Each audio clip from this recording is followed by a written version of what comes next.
वेल वाढला तिचा वेल वाढला शेवटी अधोगती पावला। बघा 10 वर्ष खेळण्यात जातात आणि 20 वर्ष नंतर तुमचं लग्न होईल आणि लग्न झाल्यानंतर तिचाच वेल वाढला। 30 वर्षात झाल्यानंतर तुम्हाला मुलं बाळ होतात। बघा 40 हे असे कसे पशुपरी कष्ट करीत असे 50शीत लागली कळा 50शीत लागली कळा शेवटी अधोगती पावला। 40 हे असे कसे पशुपरी कष्ट करीत असे एखाद्या बैलासारखे तुम्ही आम्ही कष्ट करतो महाराज। 50शीत लागली कळा शेवटी अधोगती पावला।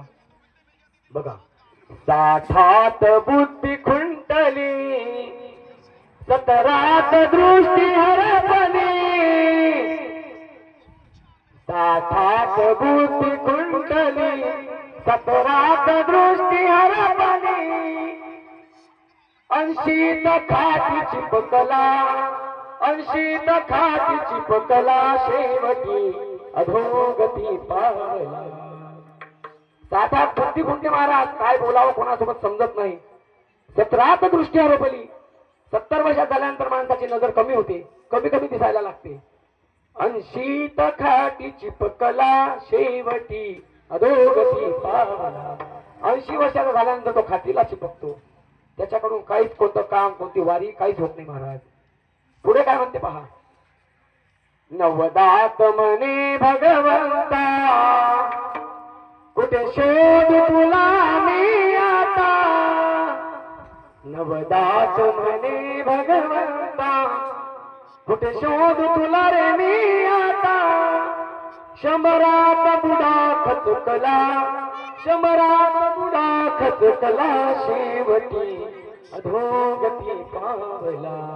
बघा संपूर्ण आयुष्य आपण असं घालवतो महाराज संपूर्ण आयुष्याचं घालवतो पण एक तरी वारी आपण करत नाही। काही लोकांचा नरदेह असाच निघून जातो महाराज। किती सुंदर नरदेह आहे।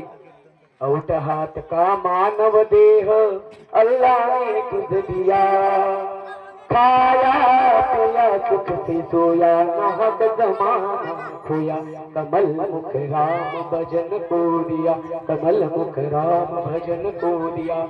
त्या भगवंताने सुंदर असा नरदेह प्राप्त करून दिला तो भजनाकरता दिला मायबाप पण आपण हे भजन करत नाही। देवाने सुंदर असे टाळी हात दिले हात कशा करता दिले बोलत जा टाळी वाजवण्याकरता दिले पण मी जेव्हा जेव्हा विठ्ठल म्हणेन तेव्हा तेव्हा सर्वांनी टाळी वाजवावी। विठ्ठल विठ्ठल वाजवा टाळी।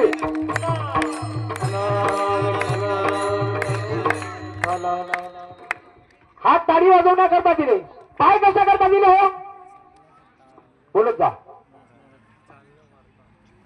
वारीमध्ये चालण्याकरता पाय दिले मायबाप आणि मुख जे दिलं ते भगवंताचं नामस्मरण करण्याकरता दिलं महाराज।